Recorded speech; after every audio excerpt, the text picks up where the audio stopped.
So now we're in the back guest room.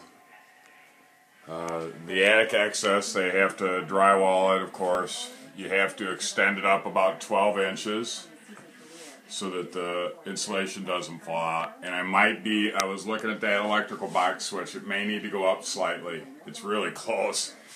I should have put it up a little. The rest of this, I think anybody, it's all normal stuff. This is for your alarms. We have to have interconnected alarms between the bedrooms. Massachusetts requires it also in the living room. It's required within 15 feet of any bedroom. Problem is it has to be a minimum of 18 inches off the corners of walls. So like right now I'm supposed to have a smoke alarm somewhere in that area, but it doesn't fit. So that was one of the things I was going to talk to Gary about. I do have a wire that runs across there. It also is picked up here in this room, and then it runs over into the other bedroom as well.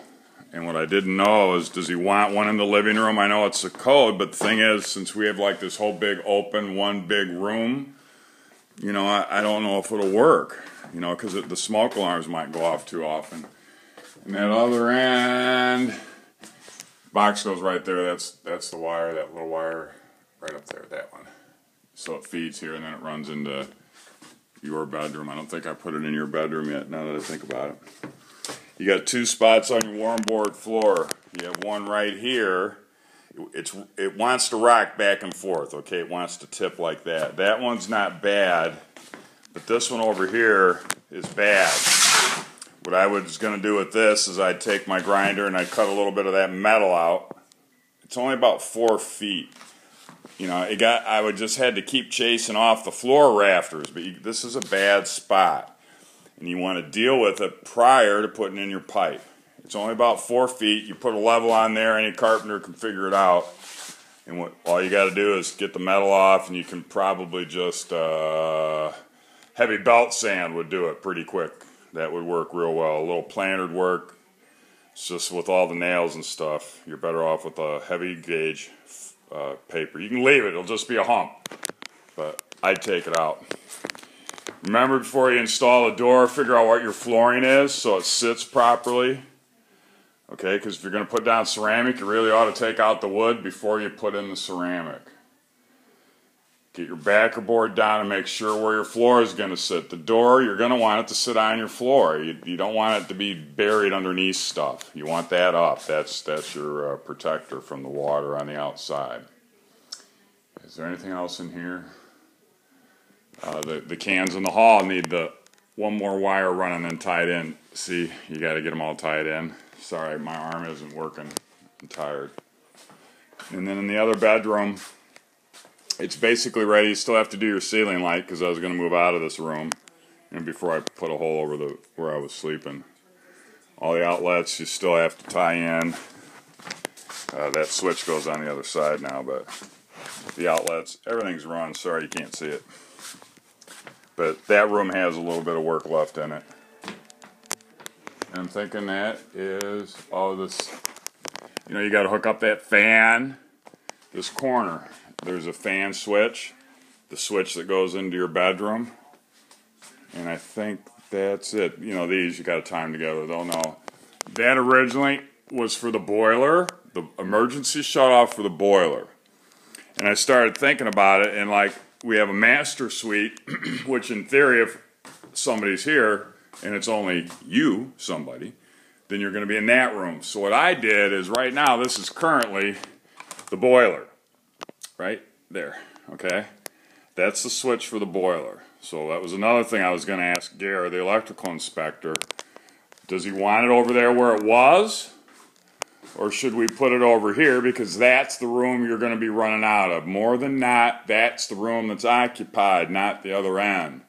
So if you had to kill the boiler, you want it to be as close to where you're occupied. So these are little things, but somebody has to ask the question. So I'm thinking that's pretty well lit in here. I'm thinking that's pretty well lit inside. I've had enough, man. I'm going to nap for a few hours and then keep loading. And then tomorrow I'll do the outside. I'll show you the corners that I was telling you about. I'll try to show you what the plans were on the outside and the tieback and how you're supposed to wrap it. Again, hopefully the people you have are going to be just awesome and know more than me, because most do. But at least that way, you know, I just don't want to have to do it twice. It's bad enough you got to do this, let alone do it twice. So I'll review all that. Oh, one more thing while we're up here. Overall, this corner, not everything, you know, because I had to get stuff out of my way. But overall, this whole corner of stuff is returns. If it's plumbing, then it's going to go over to the plumbing supply house. I'll get you all their names and number. Well, you got them all. And then the electric is electric supply house. There's not much electric. There's not much plumbing. There's a couple decent things as far as like extra joist brackets that I didn't use. You know, I probably won't use, you probably won't use all the caulk and foam, but you might as well wait till you're done. That box on the bottom is pipe. That needs to go back to the plumbing supply house. Those two there on top, be careful.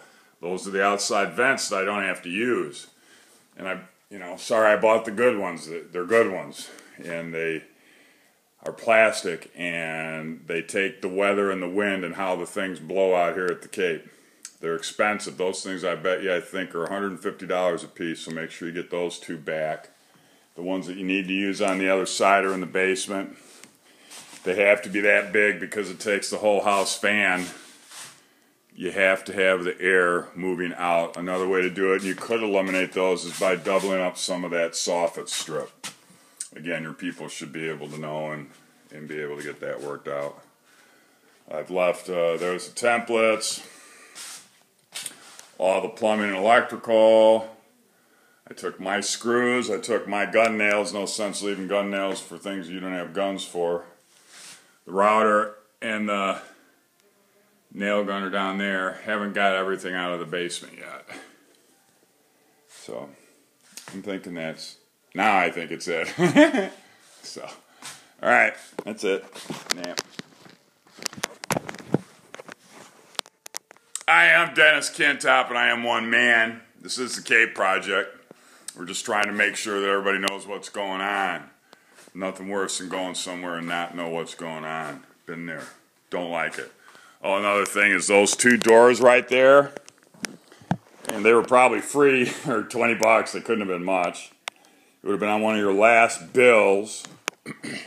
Those were temporary doors. They're damaged. Those are damaged shit. I tell him just to send me whatever he had. Just give me junk. Because I was going to put a temporary door there and a temporary door there, so that as I continue to sand and do all the stuff that I was going to have to do, that I wouldn't necessarily completely have to live in the dirt. So those could also go back. Nobody's living here, so you don't need those temporary doors. But again, they're only probably 20 bucks a piece. But you don't want them, they're damaged.